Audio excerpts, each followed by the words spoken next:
pada awalnya kalau misalnya nih aku beli aset, beli rumah, mobil, ini dari tabungan aku plus tabungannya dia digabungin blok full gitu kan, jadi rumah, itu bisa dibilang harta gunung gini, dan aku pun ikhlas pasti gitu. Ini mah aku yang bener-bener ngumpulin buat DP-nya, saya yang datang ke banknya juga, mungkin masih ada nih sekarang saksi-saksi ya, kayak yang jual rumahnya itu juga ada dateng pada saat aku ngajuin ke bank, dari orang banknya juga pas aku approval juga mereka ada ngasih uangnya, ditungguin gitu, nungguin uang tabungan aku sampai senilai kurang lebih 700 jutaan atau 800 gitu, aku lupa. Terus ada keluarga saya juga tahu, keluarganya dia juga tahu itu aku ngumpulin DP-nya seperti apa gitu kan. Dia selalu bilang, uang saya mah nggak segini ya uang kamu.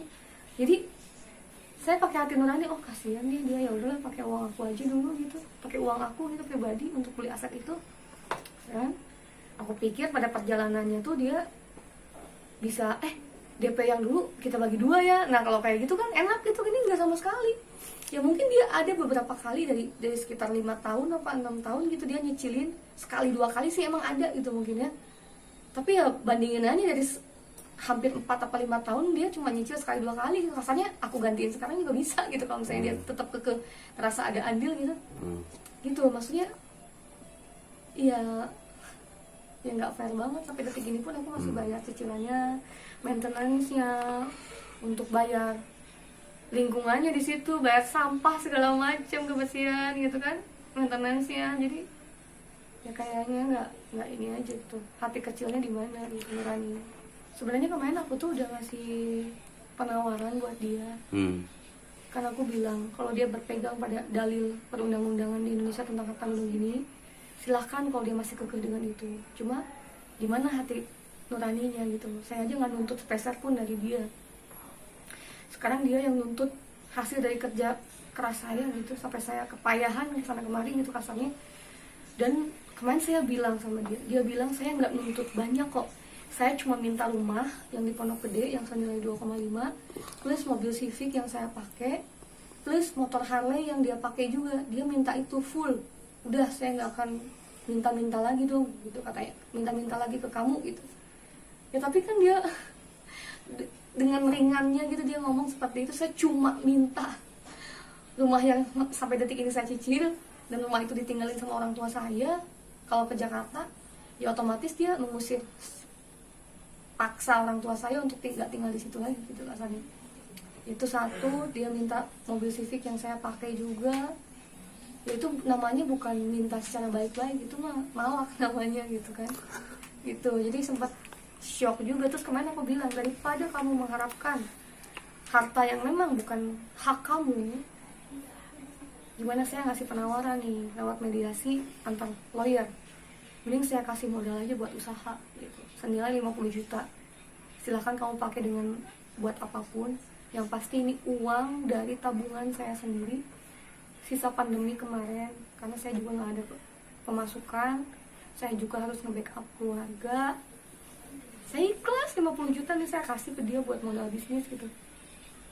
Tapi dia nolak mentah-mentah niat baik saya. Dia tetap kekeh pengen dapetin rumah itu, rumah, mobil, dan motor kan Harley. dia pakai sekarang. Motor kan dia pakai, udah dia pakai, udah ya atas miliknya, punyanya dia lah. Aku mau udah, aku bilang juga aku nggak nuntut sedikit pun dari harta yang dia udah punya gitu. Bahkan pengacara saya sempat minta kan bahwa dia membuat opini bahwa selama ini saya dan dia yang berjuang dari nol, ketika saya sukses saya ninggalin dan menceraikan dia. Itu benar-benar menyakitkan hati saya sih. Kalau perlu saya ungkap, saya bercerai aja, saya bertahan selama 9 tahun ini bukan hal yang mudah. Kalau saya niat ninggalin tuh pas saya lagi jaya-jayanya, pas saya lagi sukses-suksesnya jadi Jenita Janet gitu kan, pas lagi saya puncak-puncaknya saya tinggalin. Kalau saya niat, walaupun dia sudah menyakitin hati saya, membuat saya kecewa, ada satu hal yang tidak bisa saya tolerir aja dari sebuah rumah tangga itu sih sebenarnya, yang menyakitkan hati perempuan intinya. Tapi saya dengan ikhlas, saya nggak nuntut apapun. Yang penting udah saya pengen lepas, saya pengen bikin manfaatin waktu saya untuk lebih baik lagi. Saya ingin berumah tangga, saya ingin punya anak, itu aja sebenarnya, sesimpel itu gitu loh. Jadi berarti intinya dia kepingin rumah di Pondok Gede itu dijual dan dibagi dua. Berarti Dia dong? pengennya enggak. Jadi Enggak. kemarin kan ada mediasi antara lawyer. Dia pengen full memiliki rumah yang di Pondok Gede. Saya minta full rumah yang di Pondok Gede yang senilai 2,5 M itu, yang sekarang juga masih ada cicilannya.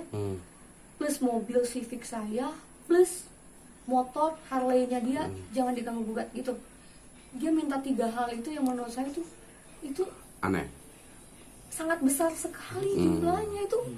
Gimana saya harus ngumpulin uang berapa tahun dulu untuk dapetin itu? Masa sih gitu dia setega itu sama saya, dimana saya pun tidak menuntut apapun dari perceraian kemarin.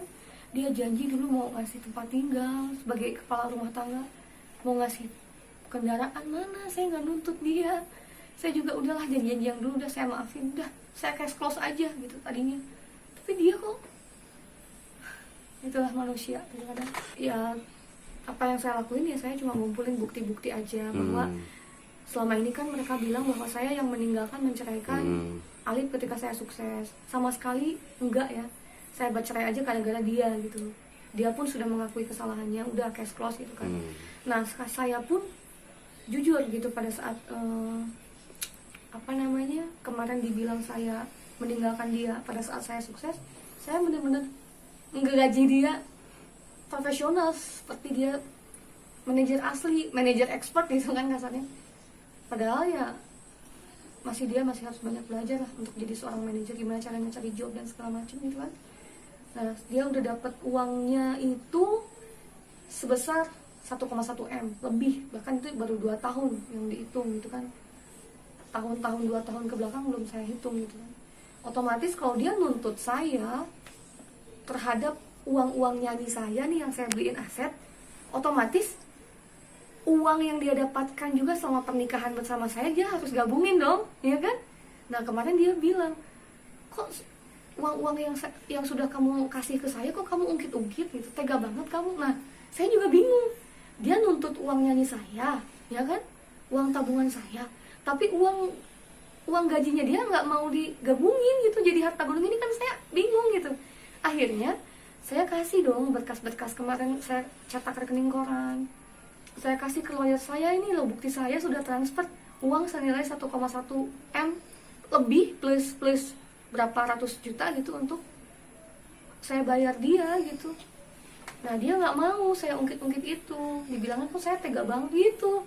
Saya juga bingung loh, saya kan secara gamblang udah transfer ke rekeningnya dia gitu, otomatis uangnya sudah dia terima, bahkan sudah dibelikan apa-apa aja saya nggak tahu. Yang saya tahu tuh dia udah beli motor besarnya yang R1, motor yang CBR-nya yang Repsol, sama yang Harley, terus sama drone, laptopnya dia dan senjata-senjata airsoft gun-nya dia gitu ya itu yang saya tahu. Mungkin uang-uangnya dia pakai untuk hobi-hobi mewahnya dia. Nah, sekarang lagi berjuang.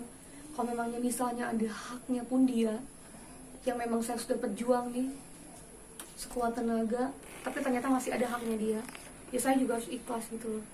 Apapun lah yang nanti akan dijadikan suatu keputusan pengadilan gitu, mudah-mudahan aja doa-doa dari teman-teman, sahabat-sahabat saya yang tahu gimana prosesnya saya bisa dapat aset-aset saya gitu, mudah-mudahan ikut mendoakan, jadi saksi. Dalam arti nggak apa-apa lah nggak jadi saksi di pengadilan, juga jadi saksi di dunia.